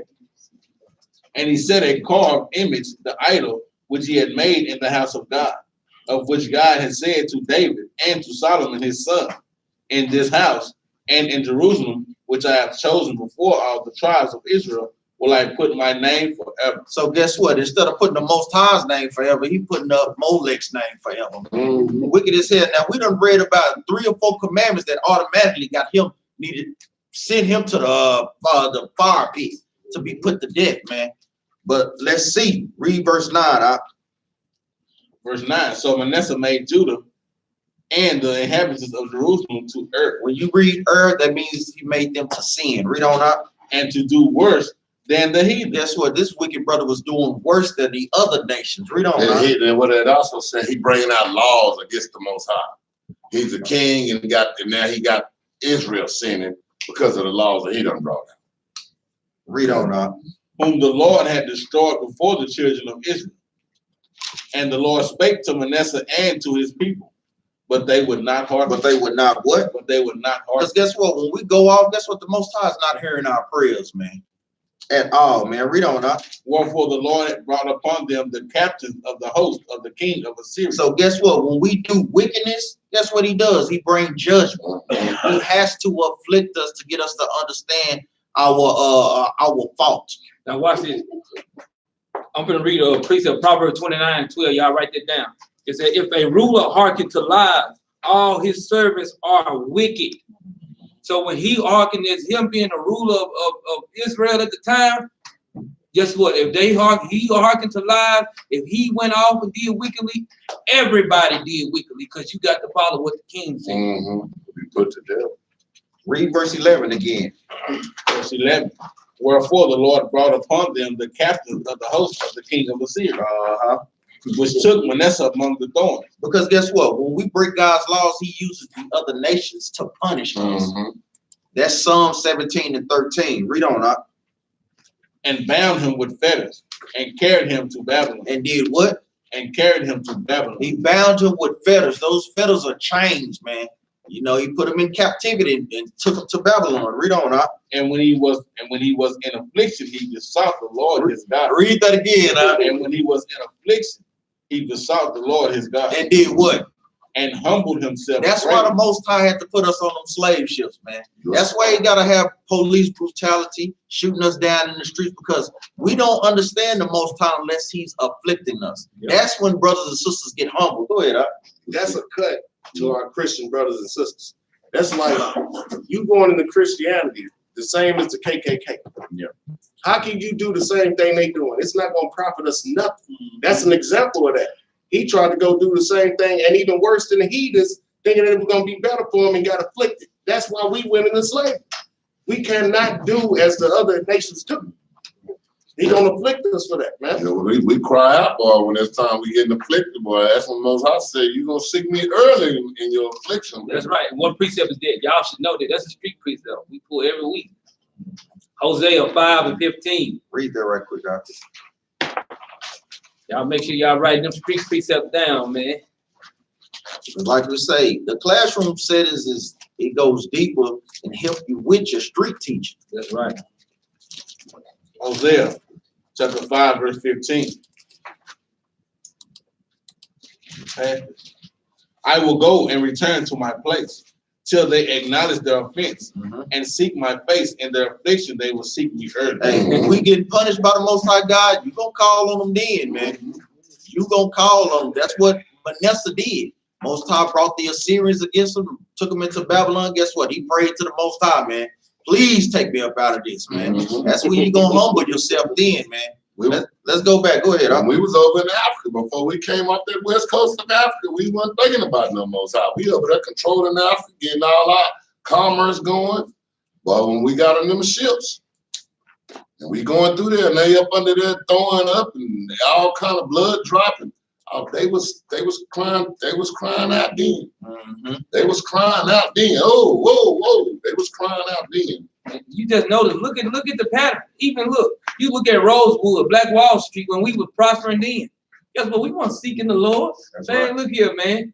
Guess what they had to do? Boom. Drop that bomb on us. Then now we trying to cry out again, Lord, please just give us another chance. Brothers do that every day. Yeah. When they down low, they praying to the Lord. They come to class, they come to camp. Soon as they get a blessing and they doing a little better than they was, then they go. And look at that same. And you gonna see them again when they hit rock bottom. Yep. And that's the same thing when these mothers and stuff, they don't be thinking nothing about the Most High. But when Ashton, what his name? Ashton, one brother that got killed by the police. Shoot, which one? You know, Sterling. One of them that when they get killed, guess what they doing? They on TV. Oh God, they crying their butt out. Now, are you seeking the Most High now? Huh? Yeah. But they not seeking in the right way. But now, since we getting on these streets and we doing our job, guess what? Now they got a place to go see when they do seek, and it's gonna continue to happen until they start getting this word from the true prophets. That's right. That's exactly right. Let's go to Second Chronicle. Go stay there. Let's read verse 13. Verse 13. And prayed unto him, and he was entreated of him and heard his supplication. So guess what? He humbled his spirit, and guess what? The Most High heard his supplication, man. He'll hear us in our time of need, man. Give me that in James 4:6 real quick. Brothers and sisters, we got to learn to humble our spirits, man, and come back as babes, man. Ask the Most High for forgiveness. That's what we need to be praying for. Like we say, pray unselfish prayers, man. Pray that you stay in grace with the Most High God, that He help change your spirit into the spirit that He wants you to have. James chapter 4, verse 6. But he giveth more grace. Wherefore he said, God resisteth the proud, but giveth grace unto the humble. Did grace unto who are? Giveth grace unto the humble. Guess what? He resisted the proud, man, but guess what? He giving grace unto the humble, man. That's what Manasseh did, man. He humbled his spirit, man, so that the Most High can find grace in his eyes. Let's go back to 2 Chronicles 33 and 13. Read that from the top again, because we also gonna lump this in with another subject. Like we say, we cover a lot of subjects at one time, pulling down another false doctrine that the Apocrypha is not in the Bible or not of the Bible. Read that out. 2 Chronicles 33 and 13. And prayed unto him, and he was entreated of him, and heard his supplication. And heard his supplication. So what prayer did Manasseh pray? Let's go to the Apocrypha, the prayer of Manasseh, page 113. This is the prayer of Manasseh.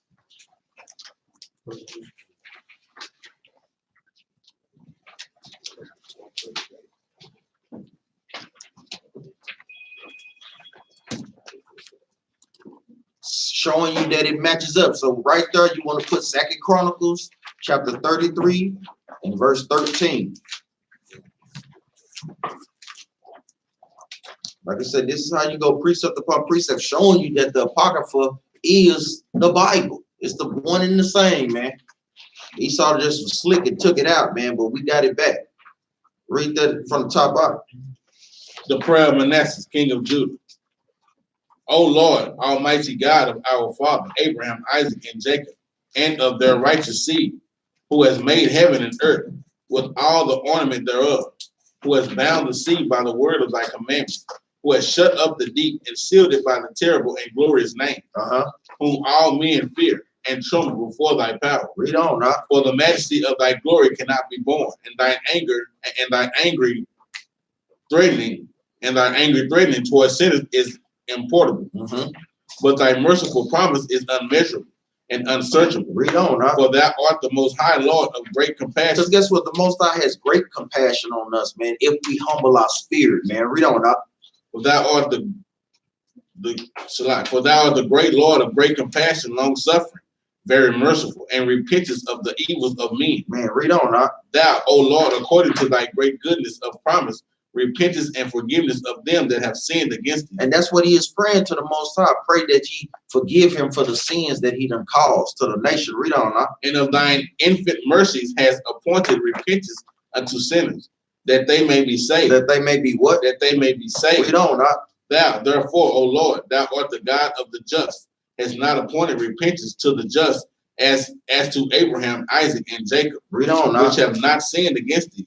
But thou hast appointed repentance unto me that am a sinner. That am a what? That am a sinner. Because guess what? He was doing all type of wickedness, man. But the brother humbled his spirit, came back, and guess what? The Most High forgave that thing. Read on, huh?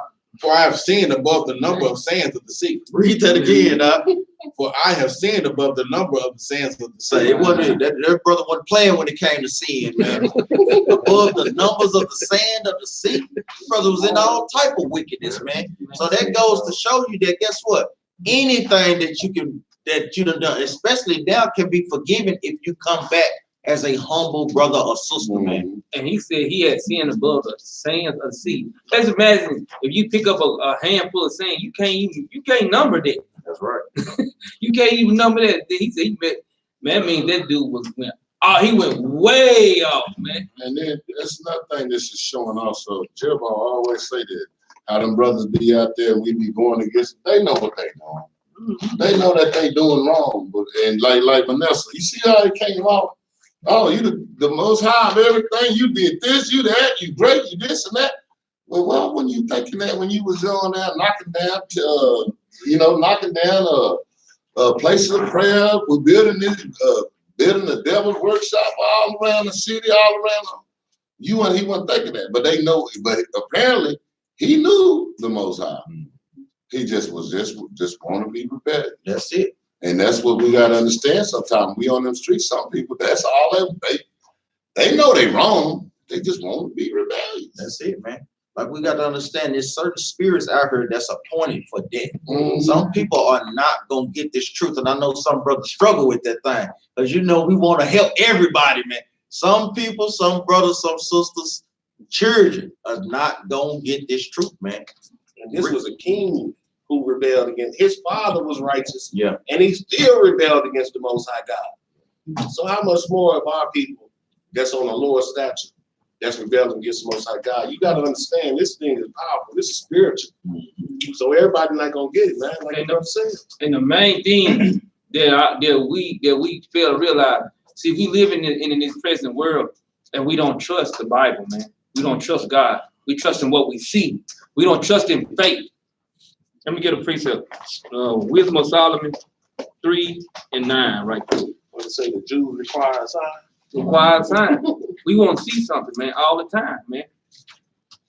That's why the brothers say that when they say, man, I go by facts. You know what I'm saying? Yeah, I'll be looking, then they'll say something like, just because you said it don't make that factual. You know what I'm saying? Because the Bible. No, this was crazy. They said I go by facts. Then guess what? The facts state that if you smoke a cigarette, it'll kill you. Guess what happened? They'll smoke a cigarette. I thought you went by facts. Brother, you all the way off. Read that off. Wisdom of Solomon chapter 3, verse 9. They that put their trust in him shall understand the truth. Now, when we put our trust in the Lord, we'll understand the truth, man. We'll understand the law, statutes, and commandments, man. Read on up. And such as be faithful in love shall abide with him. Mm-hmm. For grace and mercy is to his saints, Mm-hmm. and he had care for his elect. He had care for his elect, man. He cared for us, man. He gave us grace and mercy, man.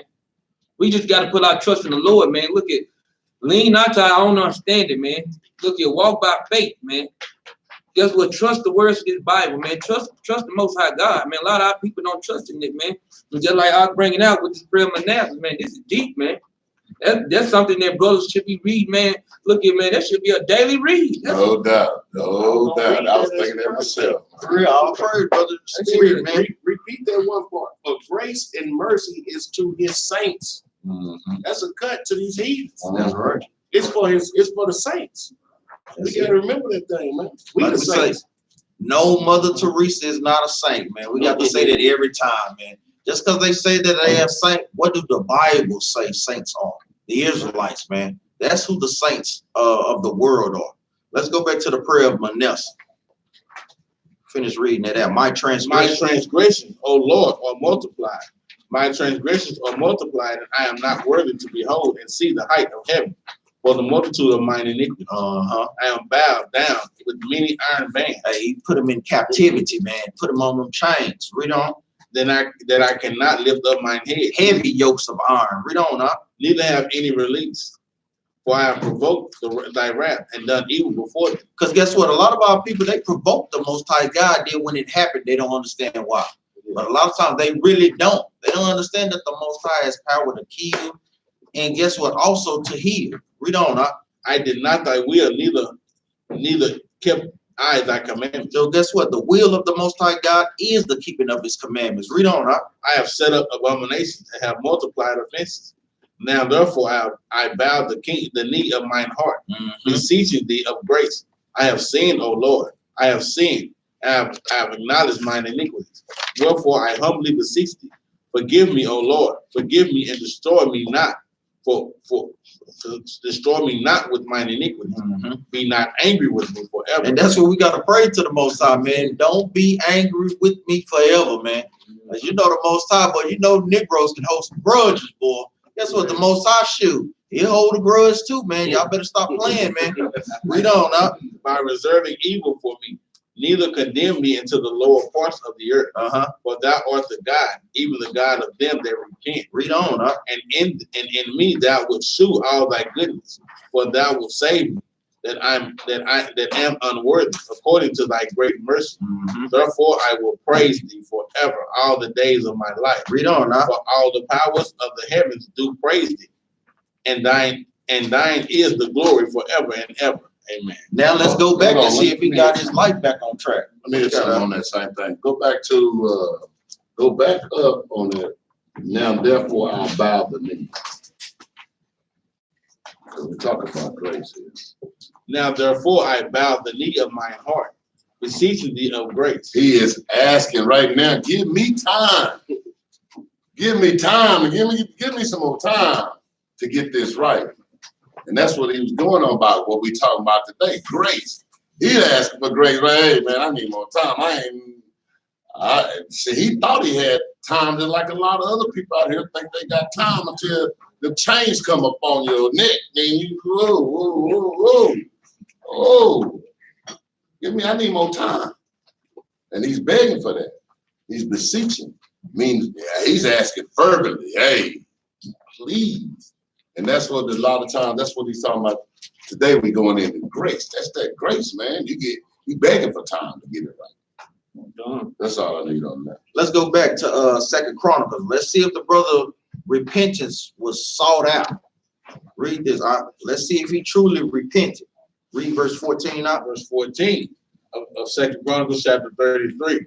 Now after this he built a wall without the city of David on the west side of Gihon, in the valley, even to the entering in at the fish gate, and compassed about Ophir, and raised it up a very great height, and put captains of war in all the fenced cities of Judah. Read on now. And he took away the strange God. And he did what? And he took away the strange God. Say, In that affliction, thou shalt seek me early. Guess what? He took away the strange God. So did he really repent? Yes, that brother really did. You know, That's what he said. Give me time. So he's like, oh. Yeah, he done put a wall, he done he trying to put it to work now, man. Anybody coming in here with that other crap that I know I did it yesterday, but today, I'm putting men of war on the wall. Anybody coming with that, take them out. Read verse 15 again. And he took away the strange God and the idols out of the house of the Lord, and all the altars that he had built in the mount of the house of the Lord and in Jerusalem,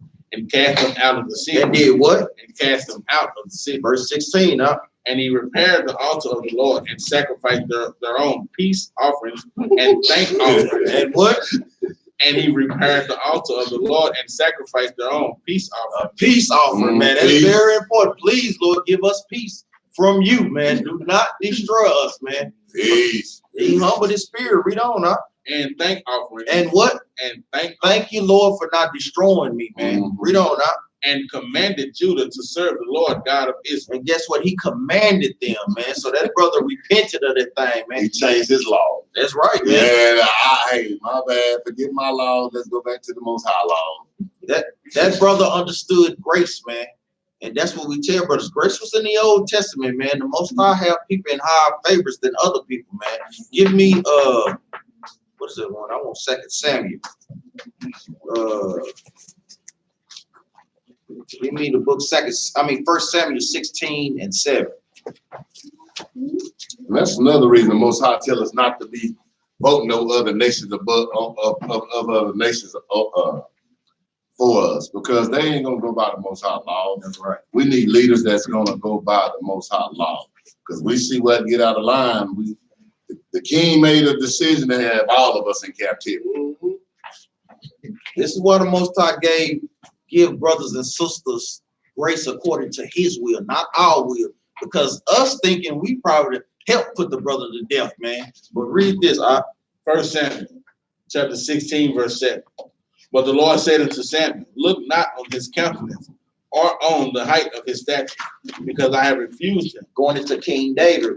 Read on, though. For the Lord seeth not as a man seeth. Guess what? The Most High don't see as we see, man. You know, he got all visions of sight. Read on now. For man looketh on the outward appearance. A lot of times we see the outward appearance, man. But that's what we tell brothers, even when you're growing in this truth, look at the spirit, man. Look at that brother, look at that sister spirit, because that really is that person. See, because the thing is just like this. We might have looked at him, he looked like Muggsy Bogues, but the Lord looked at him like Shaq. Yeah. So you know what? That's the thing, boy.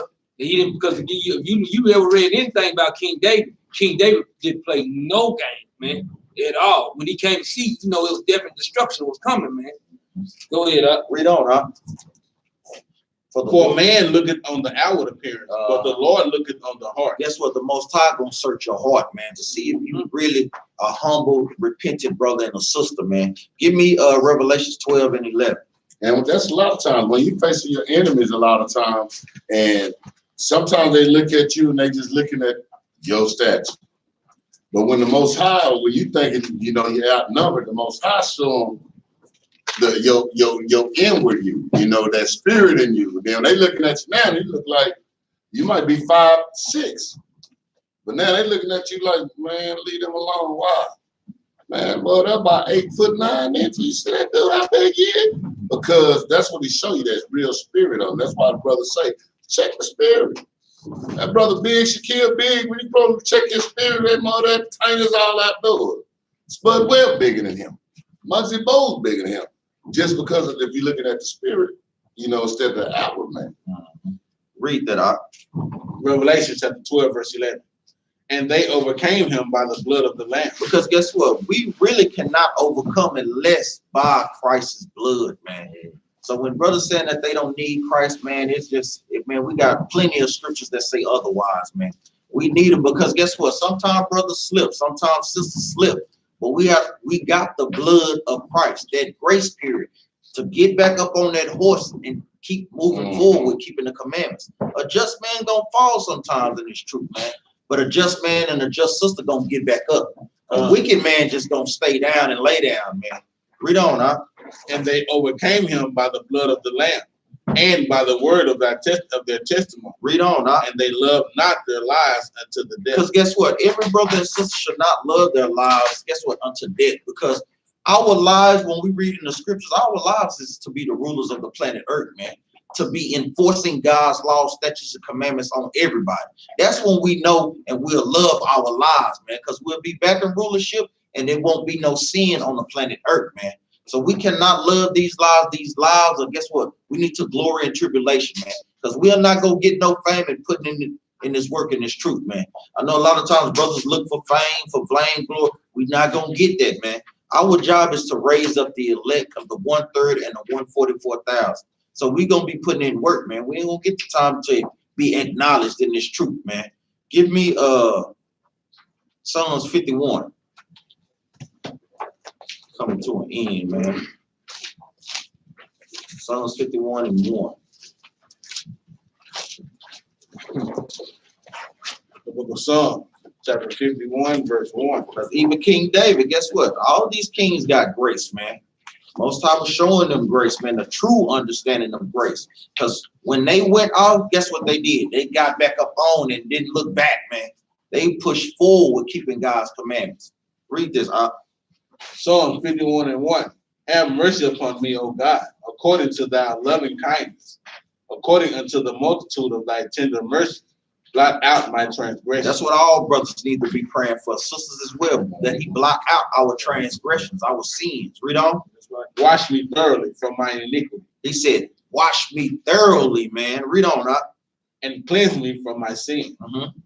For I acknowledge my transgression. And that's another thing brothers and sisters got to do. They have to acknowledge that they're going off. They have to acknowledge and confess their sins, man. Read on, and my sin is ever before me. Read on, against thee only have I sinned and done this evil in thy sight, that thou mightest be justified when thou speakest, and be clear when thou judgest. And be what? And be clear when thou judgest. Because how can we tell brothers to correct themselves and you yourself not correct?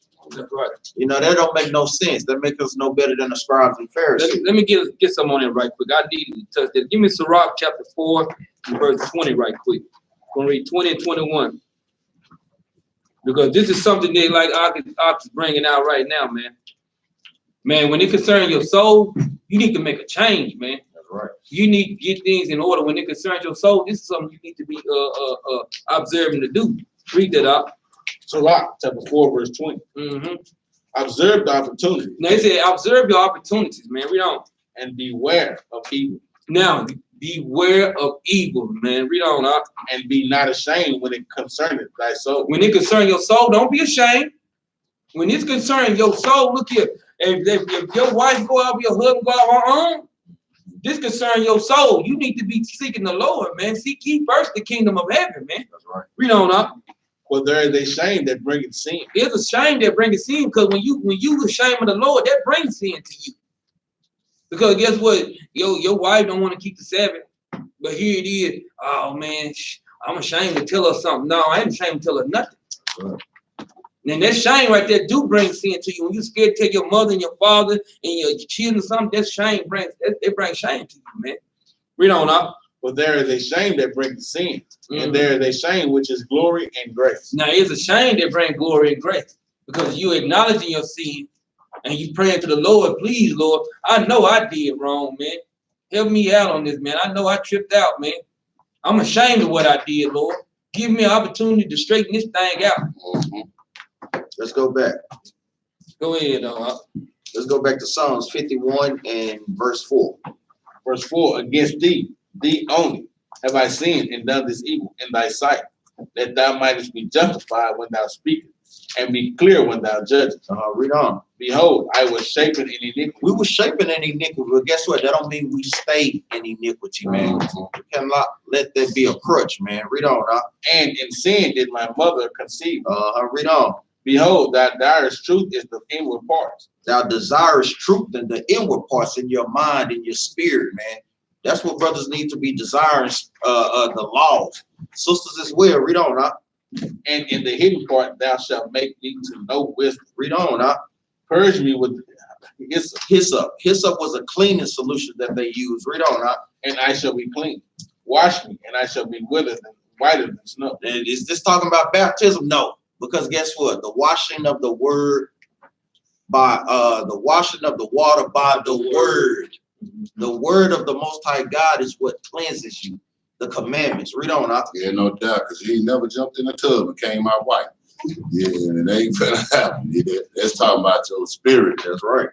Read on out. Make me to hear joy and gladness, that the bones which thou hast broken may rejoice. Because guess what? You feel some type of way when you not in right standards with the Most High God, man. He'll jack you up, man. This is no joke what we telling brothers, man. Sorrow of heart. We see it out there every Sabbath. Read on now. Hide thy face from my sins and blot out all mine iniquities. This is the point too. Verse 10. Read on. Create in me a clean heart, That's what we need to be praying for. A clean heart. Read on now. O God, and renew a right spirit within me. And pray for a right spirit within you. Read on now.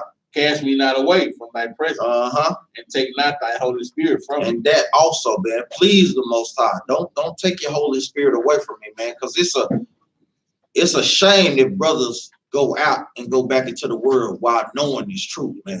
That's a terrible thing right there, man. Read on now. Restore unto me the joy of thy salvation, and uphold me with thy free spirit. Then this is the most important part, verse 13.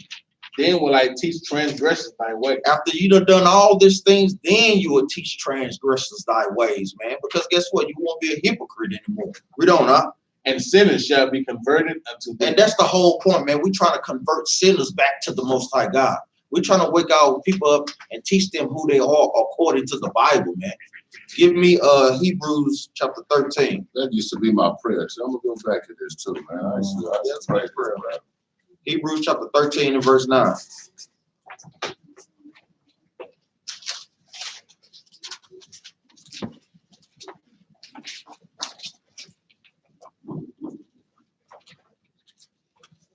Hebrews chapter 13, verse 9.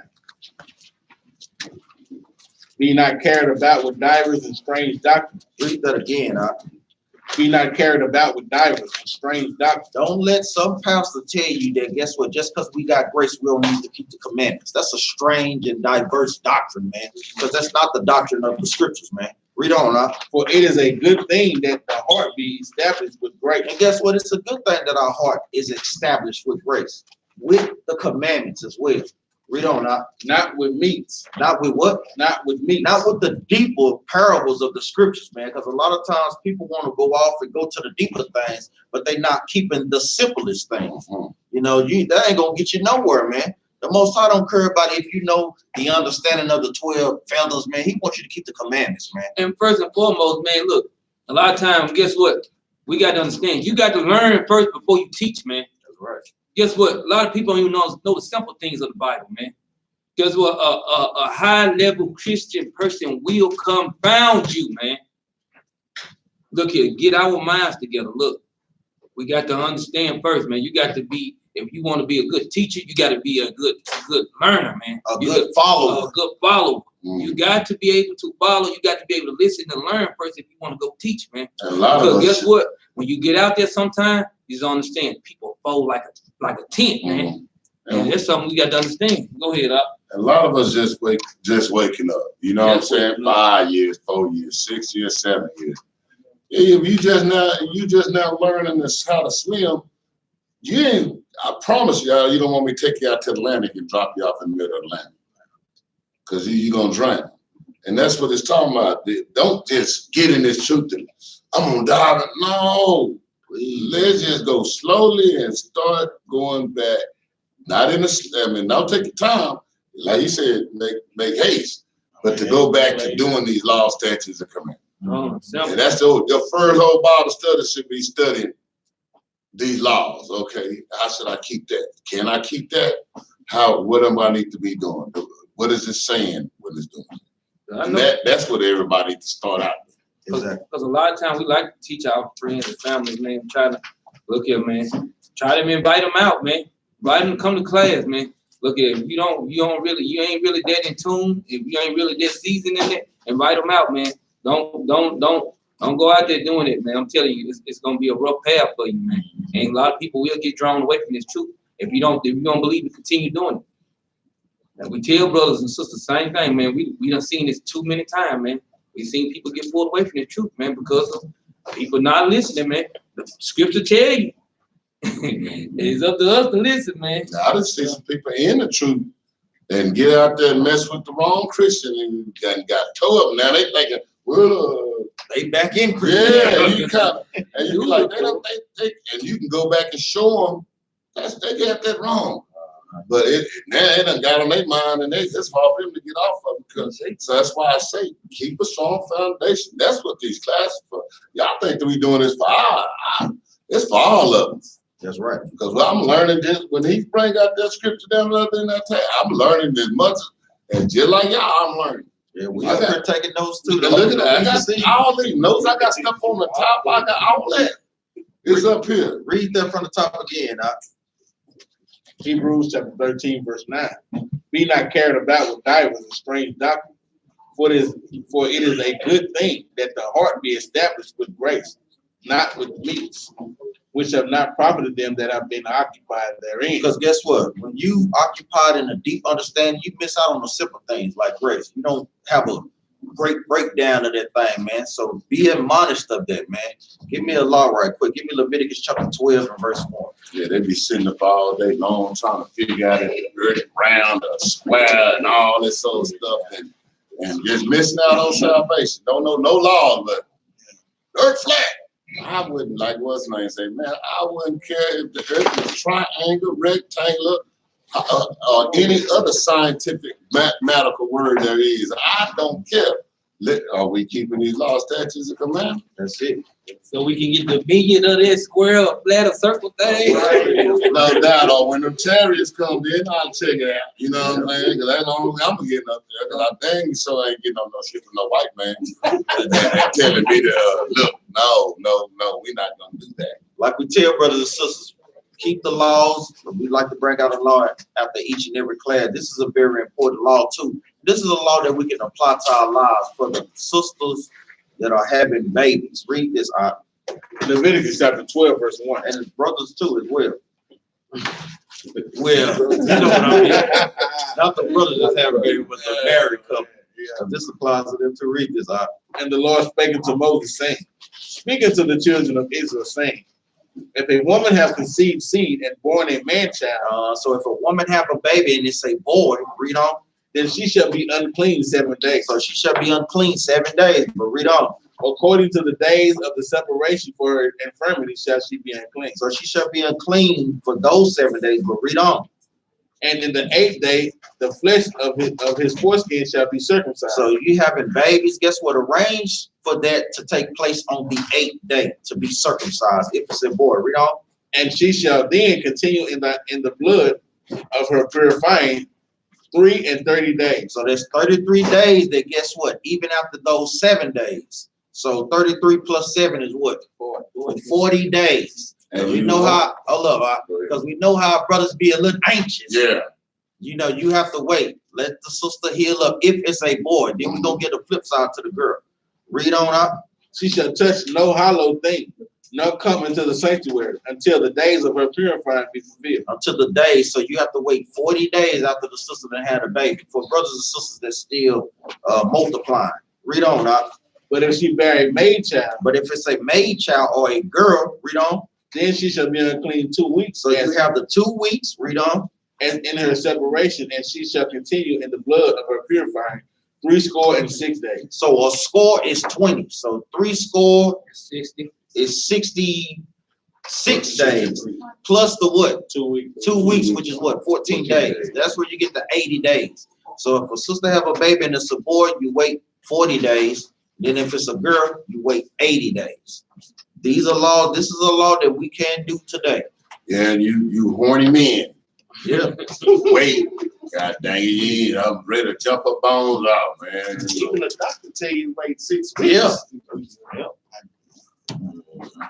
And with that, like we tell brothers, thank you for the brothers and sisters that's been subscribing. Keep subscribing, keep sharing these videos, keep helping us push this truth. We got the All Praise to the Most High coming up. We got an invite to a radio station. We want brothers and sisters to tune in. It's August the 9th. We're gonna get on there at 3 p.m., but it'll start at 4. You know, so we'll be on there for about 30 minutes. It's 1330 KGLD.